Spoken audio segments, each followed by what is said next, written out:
Hello and welcome once again to another episode of Localized Miami. I'm your host, Robert Ruano, and we have a special guest today. Well, I always say we have a special guest. When will we have a not special guest? I don't know. Not today. We have a special guest, Dr. Lanette Sobel from Fertile Earth Worm Farm, a dear friend. And I'm going to show this. We're going to show this video real quick so you get an idea of who she is and the great work that they do. What if there was one tiny act that you could do every day that could dramatically change the world around you? One act that can purify water, air, and the soil that grows the food you eat. One act that can help feed the hungry. One act that could cut in half what we send to landfills and incinerators while using those resources more efficiently and creating local jobs. That one simple act? It's called composting. It's nature's way of recycling organic matter like food and trees back into beautiful, healthy soil. And Fertile Earth, a company born and raised in the 305, is blazing the way in expanding composting like Miami-Dade County has never seen before. Our goal? To rescue millions of tons of organics from being wasted, avoid the production of harmful greenhouse gases, and keep valuable resources in our soil instead of shipping them away. To divert food to its highest and best use, first to feed people, then animals, and then the soil. To reimagine how we look at waste, because waste isn't waste until we waste it. Join the movement. Tell your friends, family, and businesses you patronize, because the best movements start from the soil up.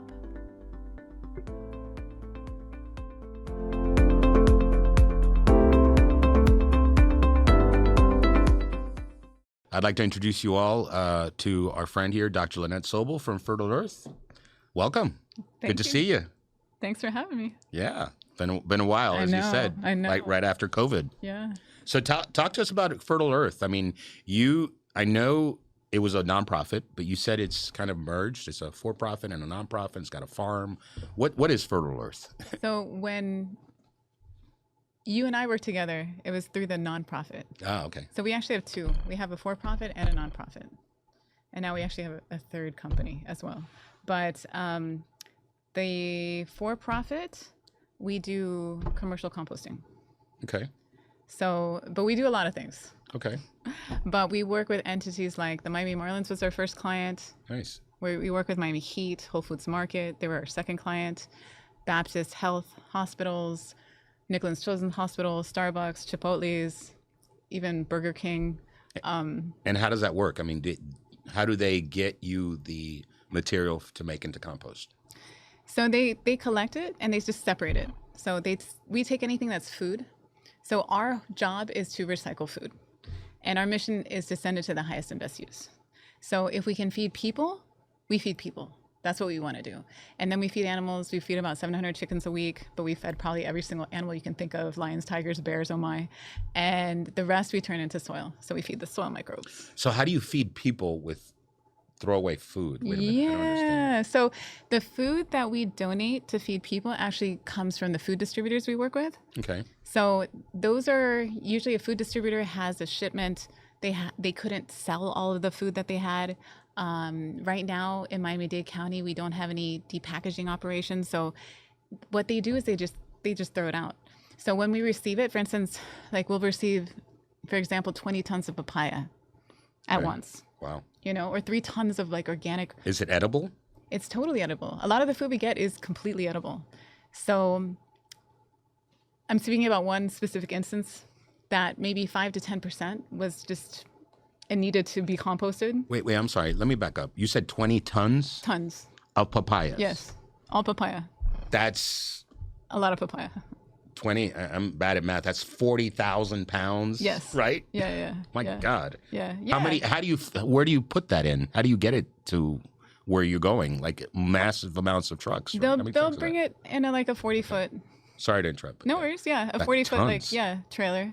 And they'll bring it to our farm. We have a farm in Homestead. Okay. And it's on pallets. It's in boxes. Oh, okay. There's nothing, like I said, there's nothing usually that wrong with the product. Maybe it's starting to go bad. Right. So 5 or 10% does need to get composted, but the rest is just too ripe to ship. Okay. So it won't sit on a truck for 7 days and on a shelf to make it to New York City, but it's perfectly edible right now. Like anybody could be fine eating it within the next couple of days. So we work with Farm Share, also Feeding South Florida, local food banks, and we also have a network of a couple hundred people that are in our community, and we'll put the word out, and we'll say, hey, we got papaya, and people will come in droves, and they'll just take it away. Wow. We get meat sometimes, so we've You have refrigeration for it or anything, or no, it comes frozen.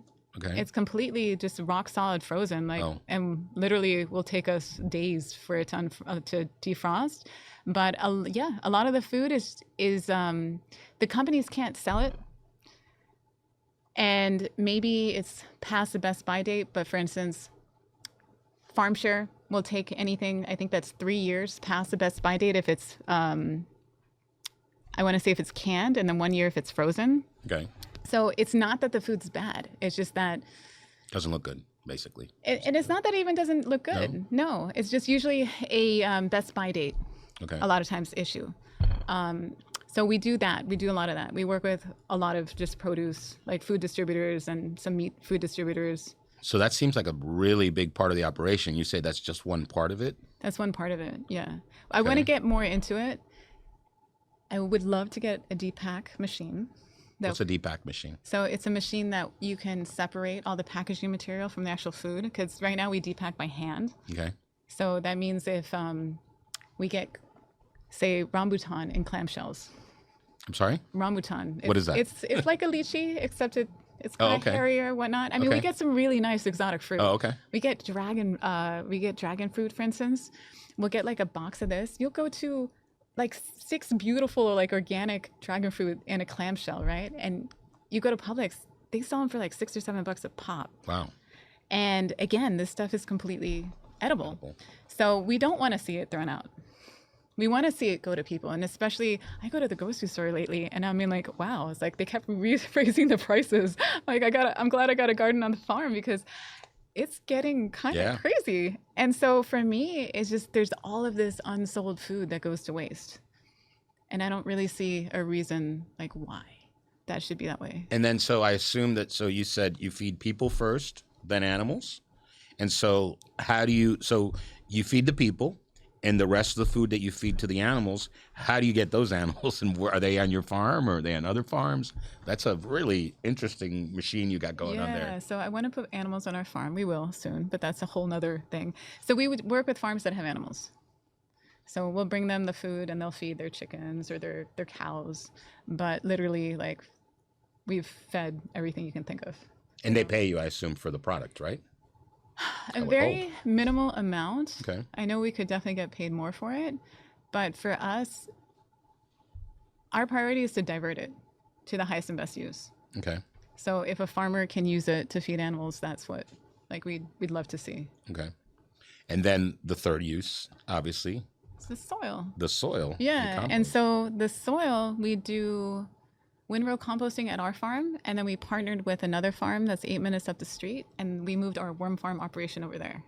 So we have probably the largest collection of these Rolls Royce of worm beds. They're called CFTs, continuous flow through beds. Did you bring some? No. Worms? No. Next time? I could have. Time, Sorry. yeah. Sorry. Worms. Remind me next time. Remind me and I'll bring you some.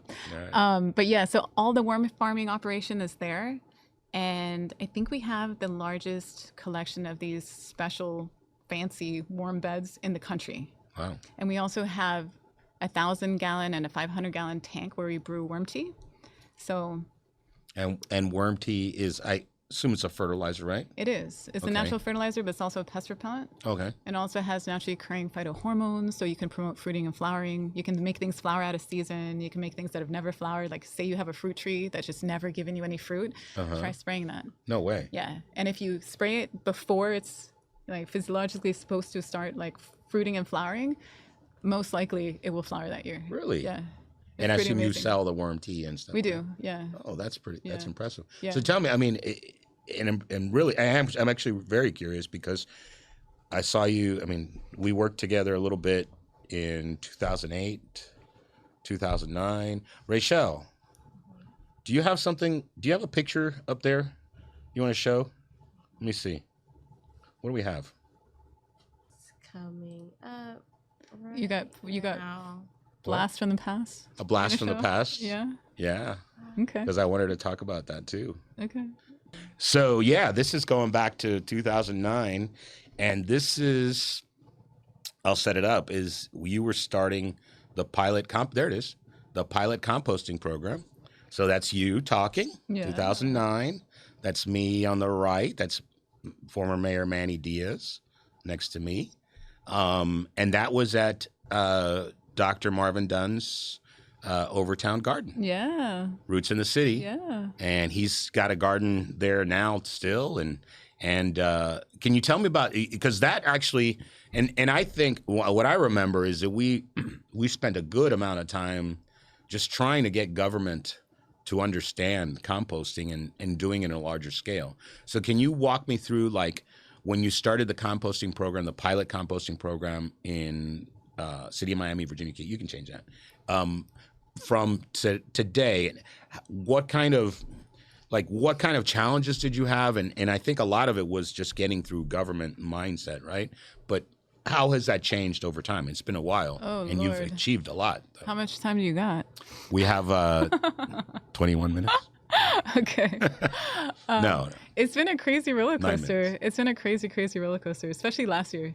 But I think it took us 19 months to get a permit for a 6-week pilot project at Virginia Key. That was City of Miami. Yeah. And it was only for processing 3 yards Wow. of material, most of which was mulch. You know, it's a very little amount of food. And mulch, that's right. Yeah, it was mostly mulch. Right. We're using an in-vessel system, which are super expensive, but everything's contained, and that would give us a product that's somewhat stable. Like, it looks like compost, like after 7 days. Okay. And that project went amazing. It went without a hitch. Like, I remember Monica, who was the director of the mulching facility at Virginia Key, she was not a believer. She was like, this is going to bring us insects and smells and rodents and things like that. And she didn't want it. And at the end, she was like one of our biggest supporters. Yeah, she was like, this is amazing. Everything was so good. And look at the quality of this stuff. And you're able to process so quickly. But there was no interest from the city to fund anything. Yeah. Well, so it's like, great project, but next. Well, let's, for the record, Manny Diaz was termed out several months later. I left the city also, so it was a new administration. Yeah. I think if he had, or if he was able to continue, or somebody else had won, maybe they would have. But new administrations, things change. Yeah, for sure. And I know you guys are great. It's just we were also operating under the framework of Miami-Dade County, and I was always kind of curious as to why was the county operating the way that the county was operating, and now I really think it really had to do with how our whole system is set up. So this whole incinerator, and that we had to feed the machine. And during that time period, I learned about the put or pay contract that we had with the incinerator. Okay. Tell me about that. What is that? It means that the county had to promise a certain tonnage. It was like 1 million tons of waste in the incinerator. Otherwise, the county paid for it anyway. So the county had a disincentive to divert anything from feeding the machine. And coming up on 3 years, our incinerator burned down. Mm-hmm. Yep.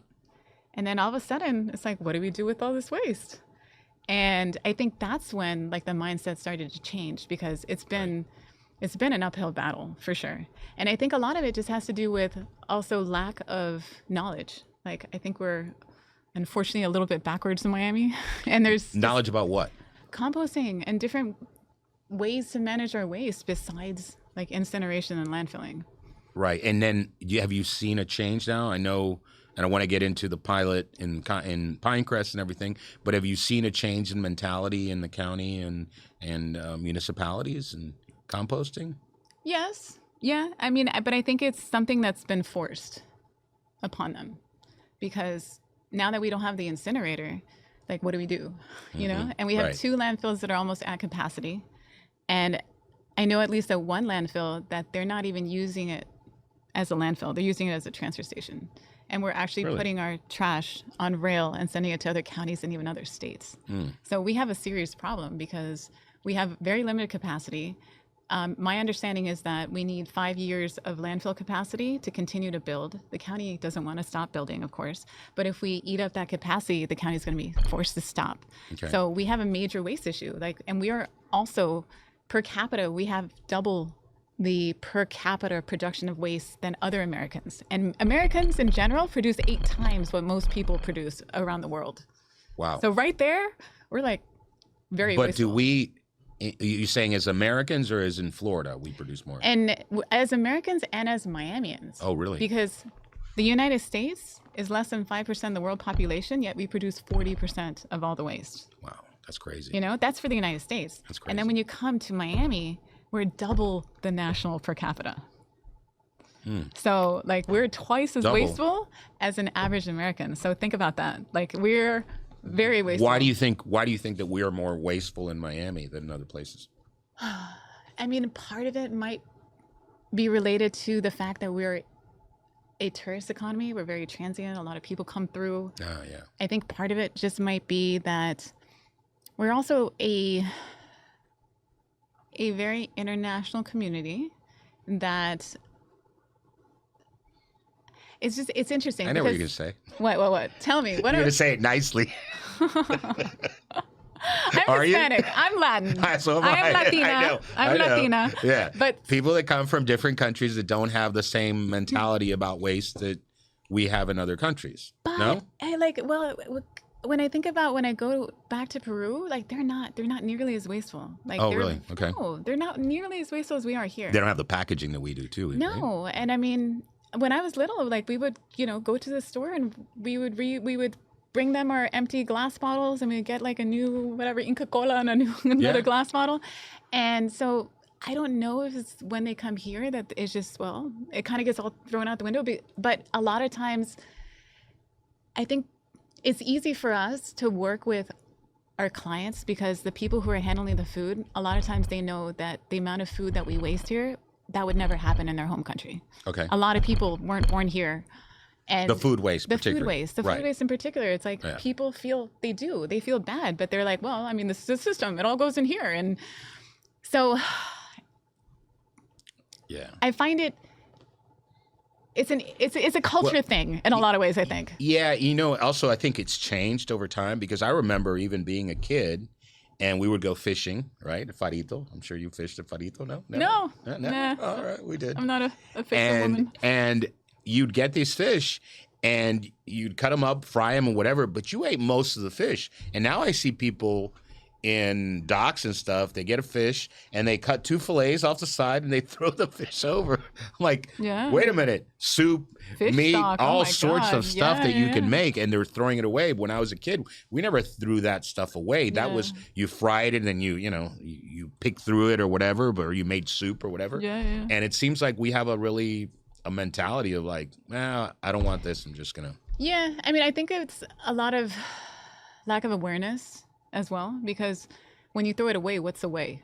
Like, how many people know what away means? Right. How many people know what's going on with our waste system in Miami-Dade County right now? Right. Like I ask people all the No, I time. don't know. Exactly. And I you're should. You're probably like have your finger on the pulse more than most people, right? Not about waste. But in general, a lot of people don't know like what's going on. They don't know like the dire situation we're in. They don't know how our waste system works. They don't know what happens when you put something in a trash can. They don't know how a landfill works. I was never taught that. I went to school for 26, 27 years. Not once in any of my classes did somebody teach me how a landfill worked. I had to learn that outside of school. Mm-hmm. So I think that if we did know what happens in a landfill, if we did understand the ramifications, especially of putting food in the landfill, because that's what changed my life. That's why I'm sitting here talking to you. Because when I learned that what an issue food was in the landfill, I was like, oh, shoot. We have no business putting food in the landfill. No. Like I was working with a professor from Florida Atlantic University doing sustainability consulting for hotels. Okay. And we did a couple waste audits. And we saw this massive amount of organic matter coming out from these hotels. And so I looked into, okay, what can we do with it? And the only option at the time was to incinerate or landfill. So that's why I decided to create an option. Okay. That's But great. that's because this professor told me how landfills worked. And the interesting thing about it is that just now, in the last couple of years, like more information's coming out about how detrimental like food in a landfill is. For instance, did you know that if food waste was considered a country, it would be the third largest emitter of greenhouse gas emissions after China and the United States? No, that's crazy. Yeah, in landfills. So, and now Food we waste have, in landfills. and now we have technology that actually sees the amount of methane that's actually being Right. emitted from landfills, and it's way worse than we thought. So, in a landfill, because hey, why not take this opportunity to educate? Like a landfill is meant to be a closed system with no oxygen, and when you Okay. have no oxygen, it's called anaerobic, right? Anaerobic. But when you have no oxygen, things break down super slowly, and they produce methane. Right. And You methane, burn it off. methane. Well, not everybody does. No? No. Okay. And when they burn it off, they turn it into carbon dioxide. Right. But methane is 80 times more powerful greenhouse gas emission in the first 20 years than carbon dioxide. And we know that heard how that. bad carbon dioxide is as a greenhouse gas emission. So that's one thing. But then the other thing that happens is that since they cover the landfill with some kind of usually filtered mulch, etc., they're trying to block out moisture and oxygen. Okay. So the only moisture that's really like in a landfill comes from the food. And it trickles down, picks up heavy metals and toxins, and creates a toxic soup called leachate. What? Leachate. Leachate? Yeah. Okay. So leachate is similar to spent uranium rods because we don't know what to do with it. Okay. The professor I worked with at FAU, Dr. Daniel Miroff, he is a like wastewater expert among other things. And so part of his research was how to detoxify leachate. And we don't know how to do that. So what we do is we monitor to see if it's getting into our aquifers, because what keeps everything inside a landfill is a plastic liner, Mm-hmm. Which decomposes. which breaks down. It has about a lifespan of 50 years before it starts breaking down. And that leachate can actually leak like into our water Makes supplies. sense. Yeah. You know, so there are some landfills, the modern landfills, they'll pump it out, they'll put in leachate holding tank. But between the leachate production potentially decimating our water supplies, which there are communities that can't drink their water anymore because that's what's happened Really? Because of the landfill? because of leachate getting into their aquifers. And then when you factor in the methane production, and then when you factor in, especially in Miami, we have one of the largest nursery industries in the entire country. I didn't know Like that. I bought a nursery. Okay. And my nursery, before I bought it, which shipped palm trees all over the world. Like I didn't even know how big this industry was until I actually like got into it. And we have no soil. We actually import soil. Yeah, So because you're rock base, basically. So we import peat moss, which is an unsustainable resource because it needs to be mined, from Lithuania and Canada Oh my God. and Florida.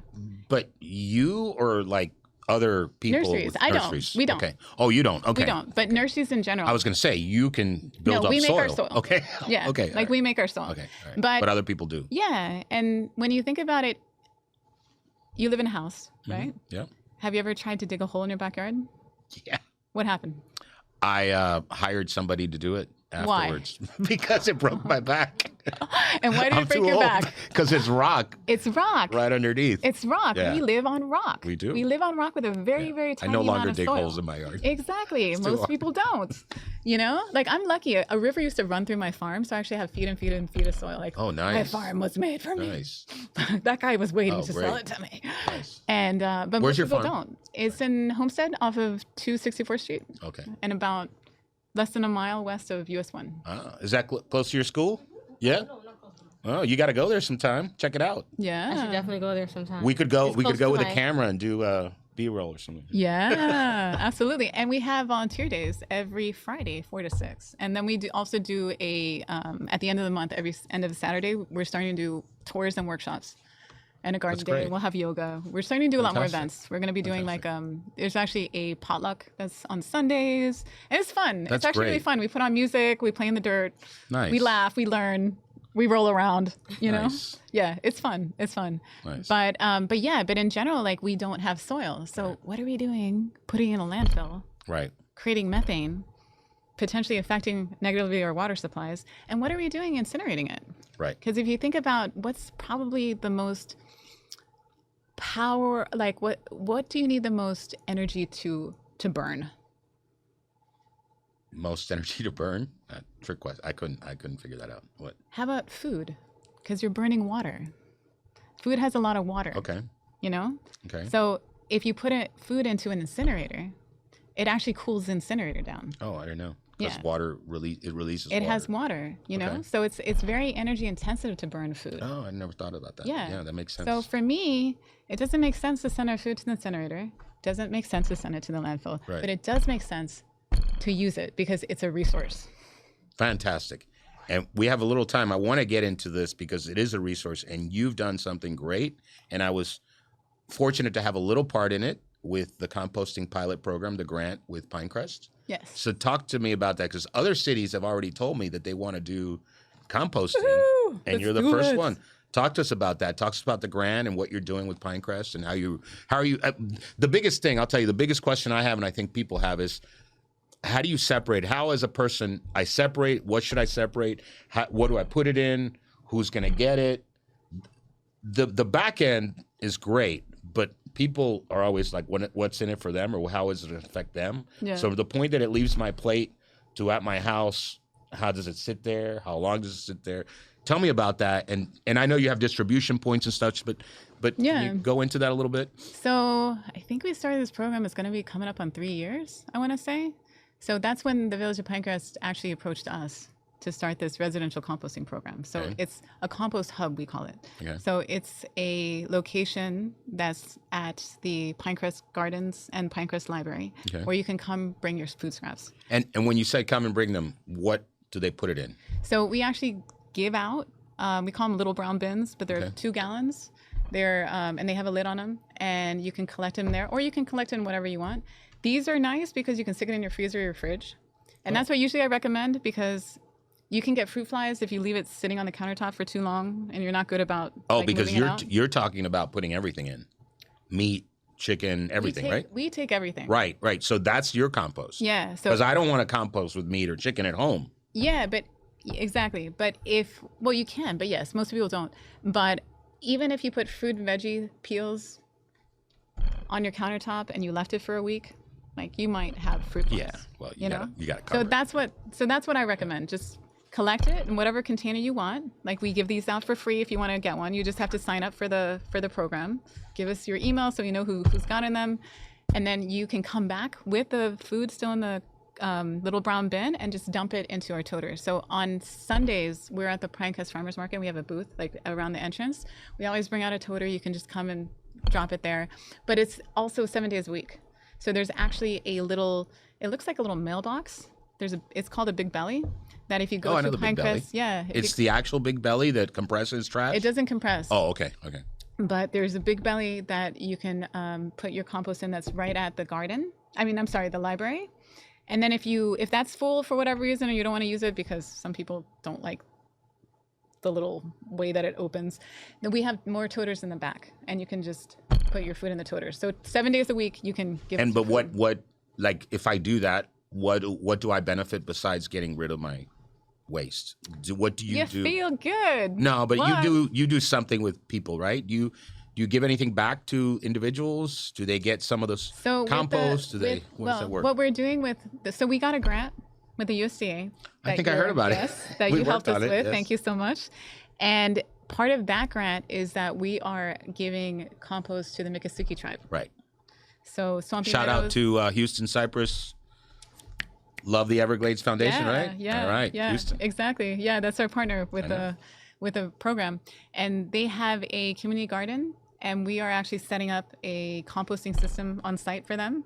But we're also going to be bringing them actually finished compost. So the compost is really going to them, but then that benefits the entire watershed because when you have something dirty, for instance, like you don't give it to the water, but you can give it to the soil. The soil cleans. Okay. And they're in the middle of the Everglades. Right. You know, so it's the idea of that.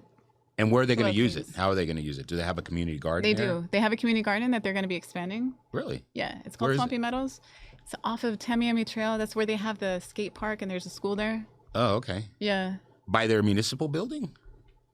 I believe so, but don't quote me on Okay. that. But yeah. Oh, cool. I got to check it out. It's pretty down Miami Trail.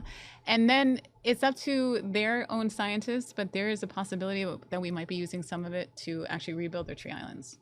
But that's up to them. Nice. But we'll see. Very That's nice. not anything. Yes, because that a is- lot of them are underwater or half underwater. Yeah, they have to over bring in. time. They have Yeah. to bring in soil to build up the tree islands. Wow. Yeah. Yeah, I was fortunate enough to do a tour with Houston years ago on an airboat tour and saw his family tree island too. I'm sure you've done that, Yeah, right? yeah. Pretty it's wild, cool. huh? Yeah, it's cool. Yeah. So what's next? Pinecrest. You're doing Pinecrest. Is it successful? How is it working? It's been really, really successful. Yeah. People will come and drive like over an hour just to give us their food scraps. Nice. You know, the community wants it. Like the program quadrupled like pretty quickly. And then our objective now with the grant is that there's going to be 4 locations in Pinecrest and then 3 more, all in District 7, because Commissioner Regalado is also a sponsor of this. Okay. So we're keeping it in District 7. The 3 other at-large locations have not been set in stone, but we're potentially talking about Coconut Grove or Coral Gables, Kendall, South Miami. South Miami's interested Yeah. in composting. So Yeah. FYI. Yeah, we've been talking to them. Good. So, and then also we want to expand the program to any municipality that wants it. So we actually developed a new bin. So the Big Belly, we got a lot of complaints about it. Why? So just the way that it's mostly the, you know how it looks like a mailbox?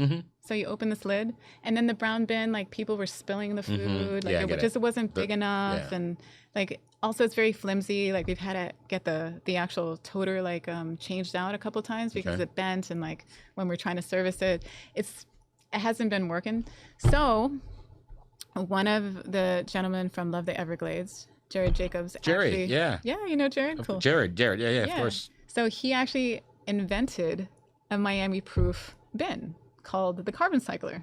Okay. And it's actually in the final stages of like the prototype is almost done. Okay. But this is basically a Miami-proof bin because it's raccoon-proof, it's rat-proof, it's hurricane-proof. Alligator-proof? It's alligator-proof. It's Miami-proof, like in general. Like we're actually not in the first iteration, but in another iteration, we're actually going to be able to detect contamination. And then we'll know who, you know, has been depositing. It's like, thank you so much for depositing your food, but next time, please no plastic bags. So in wow. real time, you'll actually know, hey, like we don't accept this, or like, or whatnot. You know, oh, you've diverted 300 pounds this year, etc. So it's a truly smart bin. Wow, that's great. So tell me, we got a little bit of time left. What would you like to leave people with? It's an amazing program. I'm very excited about what you've done. I've seen it kind of like from the beginning of what it is. It's really amazing. I can't wait to go down. But what do you want for people to get out of this? If they had to take one thing away from this half hour, what would they take out? That we have cause in the matter. Like composting to me is empowering because you don't have to wait for a company like me to do it. You can do it yourself, right? And now is the time to act, because right now is when we're deciding like the future of solid waste for the next 40 years from Miami-Dade County. That's huge. Yeah. You know, the commissioners have approved putting in a landfill. I mean, a new incinerator, but it's going to take us 10 years to build it and probably $2 billion. And nobody wants it in their backyard. We don't have a site for it yet. Right. And so when 60% of our waste stream is actually organic in nature and can be composted, like think about that. You know, Yeah. Do we need a humongous incinerator to burn food? No. We need a big mind shift. We do. And I think it starts with awareness, and nobody wants that in their backyard. Right. You know, Doral sure as hell doesn't want it in their backyard. Not You know, anymore. like, and Miramar and Southwest Ranchers, they're fighting to not have it next to them. Right. And then what are we doing? We're trying to push into Everglades. And does that make any sense? Yeah. Like the Everglades is our like, that's our watershed. So for me, I think that now 2026 is a pivotal year. It's a pivotal year. Like we've never had a perfect storm like this, that we have the power to do better. We need to do better. Okay. I think we will. Yeah, I hope so. I hope so. For me, it's like it comes down to everyone is empowered to compost on their own. You know, back when I met you, I lived in South Beach and I didn't have a balcony, I didn't have a backyard, but I had room underneath my kitchen sink. So 3,000 worms lived underneath my kitchen sink. And nobody knew unless I showed you. And they processed 100% of my organic matter and created beautiful castings. And I didn't know how to plant anything. And now I'm a plant doctor. So There you that go. was like the There you wormhole go. that I fell, or the rabbit hole the wormhole maybe that I fell in. But I guess the whole point of what I'm trying to say is that if you understand the importance of what's going on right now, with the way that our county is set up and the choices that the county is making this year. If you understand the importance of composting, then show your support. Yeah. Talk to your municipalities. Tell them that you want a program the Village of Pinecrest, right. That you want a community drop-off. Tell them that you want residential pickups. But even more importantly, tell the businesses. Yeah. Tell the commercial entities to compost. Yeah. Because they need to. It will blow your mind. If you think 20 tons of papaya is anything, it will blow your mind how much food is wasted in this county. I can only imagine. Well, listen, it's been great talking to you. I hope people will look at this and decide to do something and check out Fertile. What's the website? Can you tell us what the website is? FertileEarth.net. FertileEarth.net? Yeah. Okay. And then also check out our project with the county. Okay. Yeah, because now we were awarded the MDIA. What is that? Project. Miami-Dade Innovation Authority had a sustainable waste diversion project, and we were chosen out of, 3 companies, but we were the composting company that was chosen out of over 80 companies that applied from all over the world. Fantastic. And that means that for the next 12 months, the county is actually like our client. We're going to be doing a composting pilot for the county, and hopefully we can show the county that not only composting is cost effective, it's environmentally responsible, it's socially responsible, and that's something that we should do and promote. True. Yeah. So, but this is the year. All right. You heard it. You heard it from Dr. Lanette Sobel, from the founder and CEO of Fertile Earth Worm Farm. Thank you very much, everybody, for coming. Thank you, Rachel, our producer, a wonderful producer. Thank you, Michael and Grant Miller at CN News, or Community News now. What do we call it? CN News? C News. Sorry, Michael. Anyway, thank you, everybody, and we'll see you soon.